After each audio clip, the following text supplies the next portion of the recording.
John Beltran, Jen Goodall back from Pinnacle High School in Denver. And we have a traveling violation. I don't know what's wrong with Joe Rosenbrock, but his game, this is as bad as I've ever seen him play.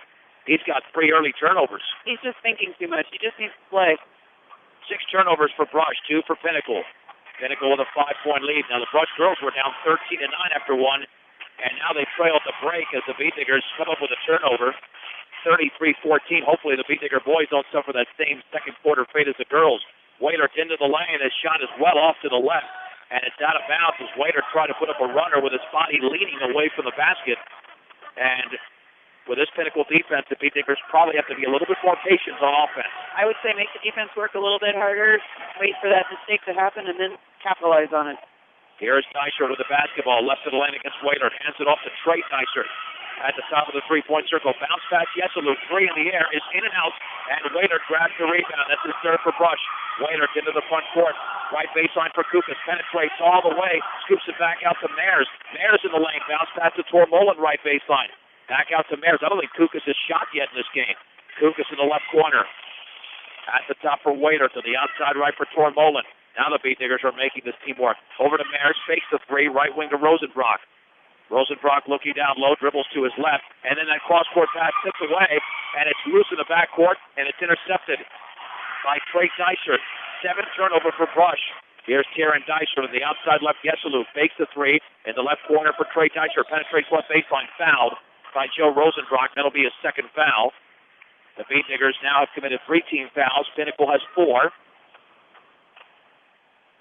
Your one-stop shop for all of your banking and investment needs, from checking to savings to IRAs, is Morgan Federal Bank. 321 Ensign Street, Morgan Federal Bank. There's a difference. Member FDIC, equal housing lender. Edens is in. Rosenbrock is out. Here's Dysert on the outside right. Trey Dysert. The 3 is no good. And the rebound controlled by C.J. Kukas, his second. On the outlet to Mares. 6:27 to go in the second. The Beatniggers trail by 5, 13-8. Mares on the outside right, towards the right baseline. And then his cross-court pass is intercepted by Jokovic. Ahead to Dysert, lays it up too strong. Gregory Mares with a rebound for Brush. Mares, middle of the lane. Over to Colby Needens, right of the lane. Back out to Mares. Mares dribbling to his right. The Beatniggers caught a break there. The Dysert blew the layup. Now we have 6 minutes to go before the break. Neither team has scored in this quarter. Waiter to the outside left with the basketball. Jump pass to Kukas. Left baseline all the way. Scoops it up. Off the glass for C.J. Kukas. The Beatniggers trail by only 3. It's 13-10. 5:45 to go, second quarter. Here is Kieran Dysert to the top of the three-point circle against Needens. On the outside right to Trey Dysert. Spinning is Jokovic. Back out to Yesalou. Yesalou in the lane all the way. And he's fouled from behind. C.J. Kukas looked like he got him across the wrist, and that was a case where he got Kukas in the air. They're going to call it, I think, on... Oh, they did, okay. I was afraid they were going to call it on Mitch Tormolen. That's his first. Yesalou has 5 points in the game, and the free throw's in the air, and that's good. I think he just has to stay down and let him make him shoot over the top. If he had him, he wasn't even going to dribble until he jumped in the air. The Timberwolves lead the Beatniggers 14-10. Second free throws in the air, and that one is around and good as well. Pinnacle 15, Brush 10. 5.5 to go before the break. Here comes Gregory Mares for Brush. Met by Justin Aiken. Outside left for Waiter. 5-on-4. Waiter left baseline. Slipped and he traveled. Yeah, I think Waiter, once he was cut off, he tried to hold up. But then one of his feet slipped out from under him. And the Beatniggers now have 9 turnovers. And Jen, they're only down 5. But it seems they're pressing a little bit on offense, as evidenced by the 9 turnovers. Well, they're just not relaxed in their usual setup right now. I mean, when you're looking at as big of a lineup as you are with Pinnacle and the quickness that they have, it's a little bit daunting when you're looking at that. And they just have to find the seams, take the time, make that extra pass, and it's going to come through for them in the end because there's going to be a breakdown in Pinnacle defense. The Beatnigger timeout is brought to you by Edwards Right Price Market in Flowerland at 1201 East Platte Avenue in Fort Morgan. Stop by and get what you need to refuel on game days at Edwards Right Price Market in Flowerland. Again, the most recent score we have for the Brush girls is that they trail 33-14 early in the third. And it's this clock against Kate Friction. That game's on B106. And B106.com will have a final of that game before this game is over, since this game started about half an hour later. It's Mayers, Waiter, Kukas, Tormolin, and Needens for Brush. Kieran Dysert, Trey Dysert, Alexei Yeselou, Jovan Jokovic, and Justin Ace for Pinnacle. In the left corner, that ball is out of bounds off the hand of Yeselou, and that is a turnover for the Pinnacle. 4 turnover, Beat Digger basketball, down by 5. Yeah, that's the encouraging thing, Jen. With all the mistakes Brush has made, they're right in this game. I thought you were going to say because I caught that basketball. You did. But anything you can score from here is not going to count. Come on. Inside right, Tormolin with the basketball, holding it up high, dribbling to his left, back out to Kukas. Kukas on the outside right to Waiter, guarded by Dysert, dribbling to his right. On the right baseline, back out to Tormolin. Tormolin looking, still looking in front of the Pinnacle bench to Kukas. Kukas with the basketball. The Beat Diggers very patient right now. They're going to play at their pace. Mayers at the top of the three-point circle. On the outside left to Needens. Needens will take a long three, and that's no good. Short. The tip is no good by Kukas, and yet Jokovic wrestles the basketball away. Into the front court, all the way is Dysert. He banks and misses. The tip by Jokovic is no good, and then Gregory Mayers has the rebound for the Beat Diggers. Here comes Mayers into the front court. Mayers then drags his back foot. Couldn't come to a halt. The Beat Diggers have 10 turnovers compared to 4 for Pinnacle, and again, they're only down 5 in the game. You know, and that's a case where someone was supposed to maybe be cutting, and they thought they were going to, and Gregory couldn't get stopped. Here's Dysert with a basketball on the outside right to Trey Dysert. Dysert down low for Ace. Spins, turns, and then the pass is tipped away, but taken by Yeselou. Down low, Dysert. And Dysert banks it in. Kieran Dysert scores. He's got 6. And now Pinnacle leads 17-10. 3:50 to go before the break. Bears at the top of the key on the outside right to Kukas. 15-footer, back rim, no. And the rebound is taken away by Trey Dysert all the way. Banks, and he misses. C.J. Kukas has a rebound, and it got taken away, but he's got it right back. Here comes Waiter on the outside left.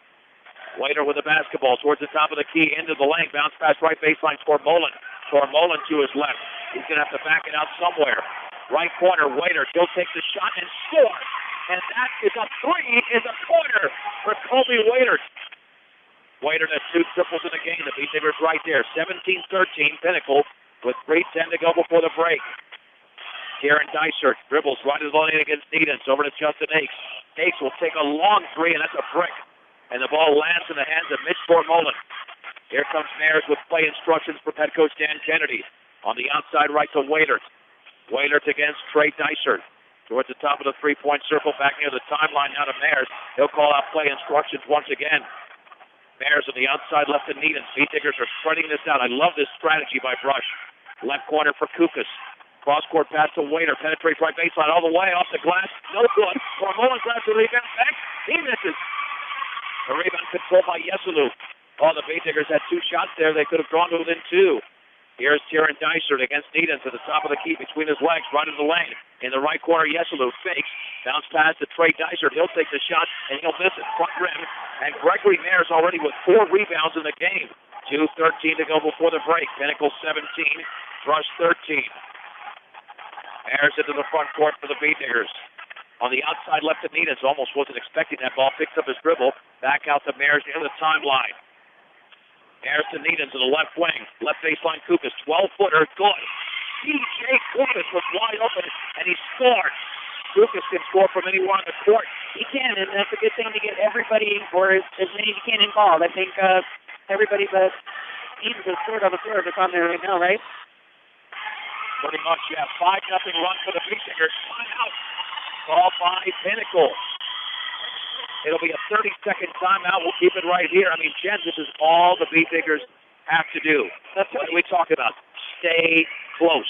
Stay close and get everybody involved in one way, shape, or form. Now, Kobe hasn't scored yet, but, and I say yes, but he has done some things on defense. You know, he's playing defense against a kid who is a phenomenal ball handler, and he's not falling for all of that faking and juking and jiving. He's just keeping his eye on his belly and keeping him in front. Well, Colby's not a guy who's going to go for a steal anyway. He's going to play more conservative defensively. So, but that's helping because then he's not having to help defense bail him out. Right. Yeah, Colby Needens is doing a tremendous job on defense. I mean, that's what you got to do against somebody like that. So So Pinnacle will have the basketball after the 30-second timeout. And now Vince Renteria's into the game. Out there with Akes, Will Lane, Alexi Yesalou, and Trey Dicer. Beat Diggers with Rosenbrock, Lucas Waiter, Albo, and Colby Needens. And now Pinnacle's going to show some patience. They're just moving it around. Yesalou in the right corner for Renteria. Fakes the three right into the lane. Down low. Will Lane is that one. Lucas. And Rosenbrock comes away with the basketball. Rosenbrock in the backcourt over to Wailert. Beatnickers can tie it. Left corner. Needens three. Oh! Colby Needens has given the Beatnickers the lead. Rushes on an 8-0 run. 18-17. A minute 8 to go before the break. Renteria into the front court. Left of the lane, he's going to back it out, still left of the lane, all the way to Hopstep, spinning, back out Yesalou, his shot is up and off the front of the rim, and the ball is loose in the corner, it's out of bounds. Nobody touched it, Beatnicker basketball. Good job on both ends, and just as I said yes, when I said Kobe hasn't scored yet. 55 seconds to go. Rosenbrock across the timeline. Let's see if Rush decides to take the air out of the basketball completely. Well, I saw a sign for Coach Kennedy. Let's see if they can make it happen. Needens on the outside left. Wailert, he'll take the three. Oh! Colby Wailert nailed his third triple of the game. He's got 11. The Beatnickers are at an 11-0 run. 21-17 Rush. Here's Dysart all the way off the glass. No good. C.J. Kukas has the rebound for the Beatnickers on the outlet to Wailert. 20 seconds to go. Right corner Needens. His three. And it's off the back of the rim. And the rebound controlled by Will Lane. Now, here's Renteria front court, 10 seconds to go, and then Rosenbrock knocked it out of bounds with 10.1 seconds remaining. Boy, if Needens had made that three, then you're looking at a 7-point lead before the break, which would have seemed incomprehensible moments ago. Trey Dicer to throw it in. The Beatnickers will have the lead at the break, we know that, because they've got a 4-point lead right now. Gregory Mayers in for Joe Rosenbrock. That's a good move, considering Rosenbrock got 2 fouls. Renteria's out. The Beatnickers have got to avoid. They called a foul on him. They called a foul on Joe. Here is Justin Akes on the right baseline all the way. Scoops it, misses. And Butler Raiders the rebound. He's at midcourt with 5, with 4. He was finding the corner elbow all the way. And did he get fouled? I think he did with 2.2 seconds to go. You're right. Rosenbrock has committed his 3rd foul. He knocked it out of bounds, but I guess they said that he fouled him from behind. Now that foul was on Alexi Yesalou. The Beatnickers will inbound it with 2.2 seconds to go, so Rosenbrock does have 3 fouls, and I think Mayers will trigger it in, looking for one final basket. Mayers near the top to Kukas. Kukas to Waiter, and then his three is blocked by Trey Dicer, and that is the end of the opening half. But the Beatnickers lose the first half on an 11-0 run with the score. Rush 21. Pinnacle 17. This is 1010 KSIR and KSIR.com.